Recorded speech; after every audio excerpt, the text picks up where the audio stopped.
Deux Rois, chapitre 24. À son époque, Nebuchadnezzar, le roi de Babylone, partit en campagne. Joachim lui fut asservi pendant 3 ans, mais il se révolta de nouveau contre lui.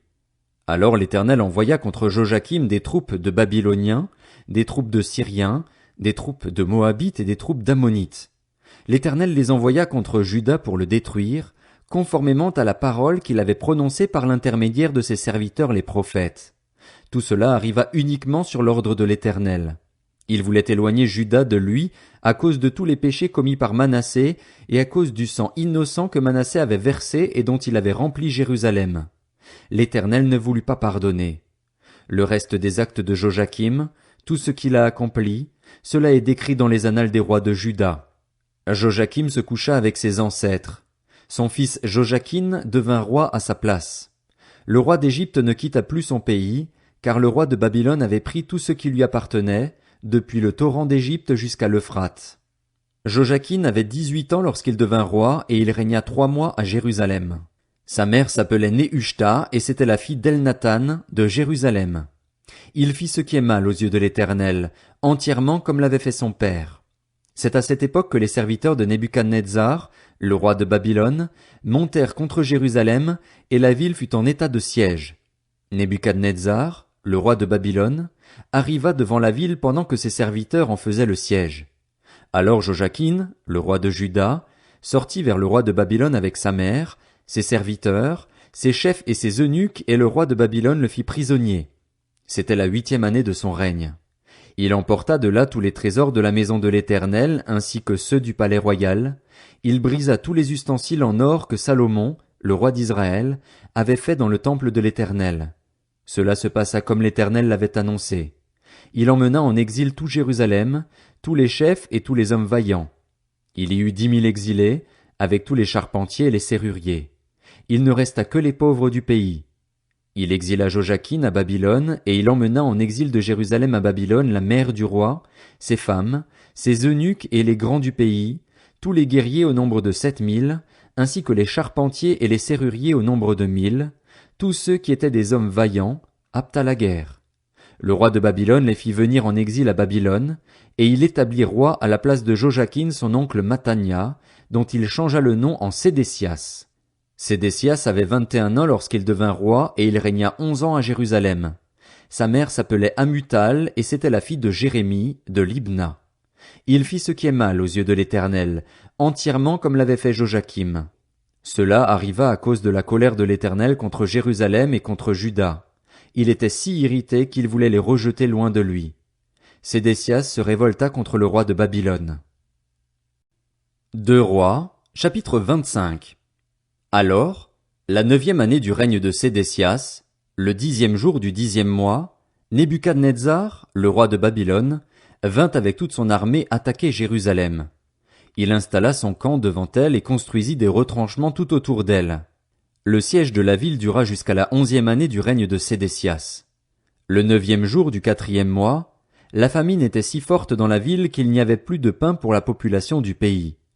Alors on fit une brèche dans les remparts de la ville et tous les hommes de guerre s'enfuirent de nuit en passant par la porte située entre les 2 murailles près du jardin du roi, alors même que les Babyloniens encerclaient la ville.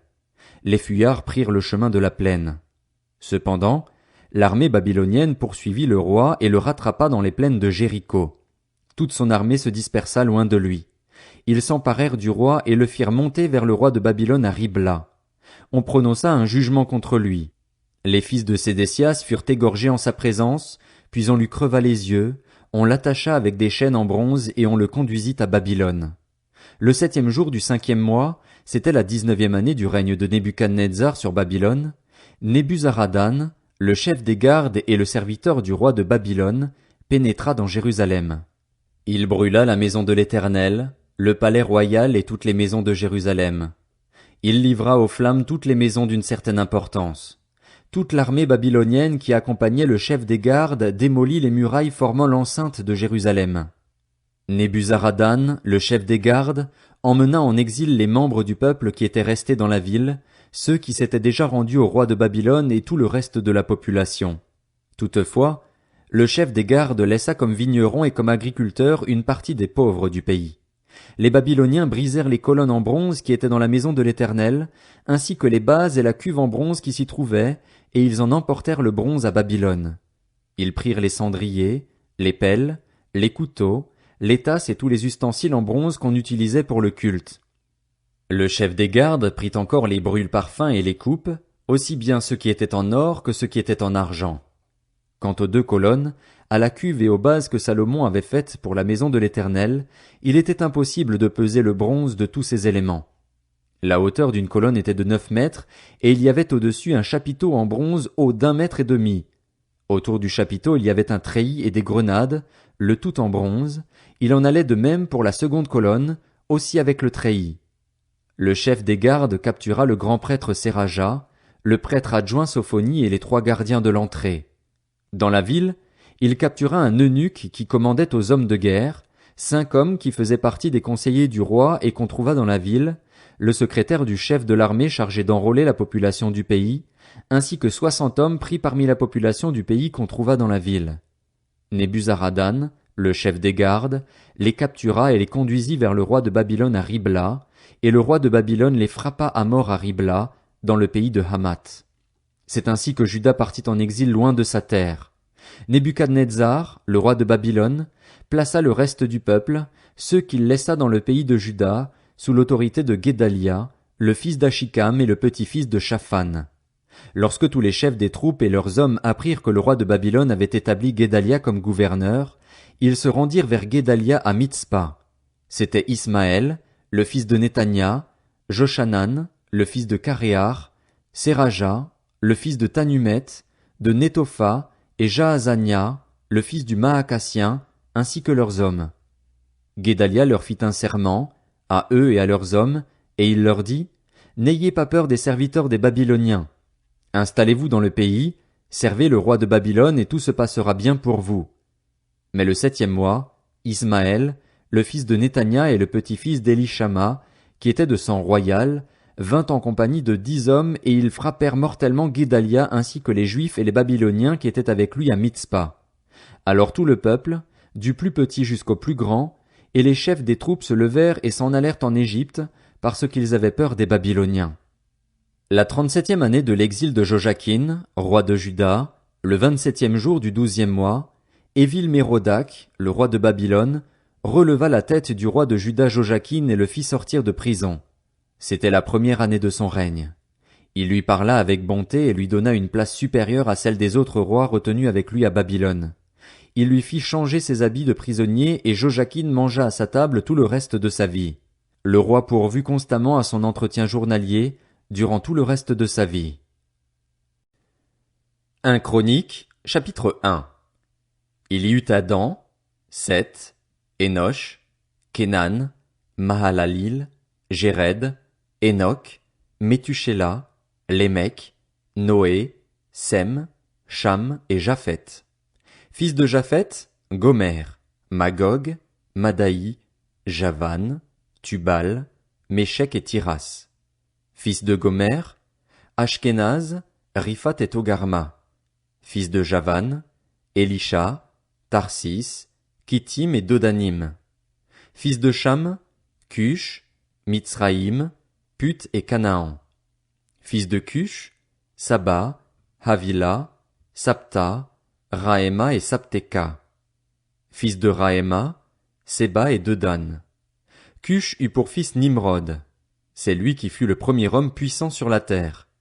Mitzraïm eut pour descendants les Ludim, les Ananim, les Léhabim, les Naphtuim, les Patrusim, les Casluhim, dont sont issus les Philistins, et les Caphtorim.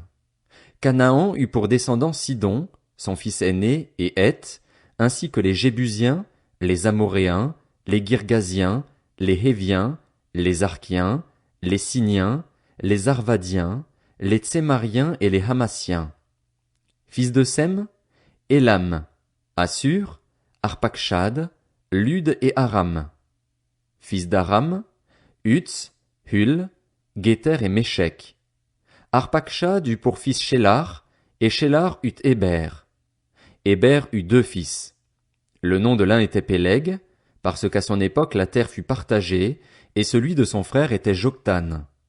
Joktan eut pour fils Almodad, Shélef, Hatsarmavet, Gérard, Adoram, Uzal, Dikla, Ébal, Abimaël, Séba, Ophir, Havila et Jobab. Tous ceux-là furent les fils de Joktan. Il y eut Sem, Arpakshad, Shélar, Héber, Péleg, Réhu, Sérug, Nakor, Térar et Abram, c'est-à-dire Abraham.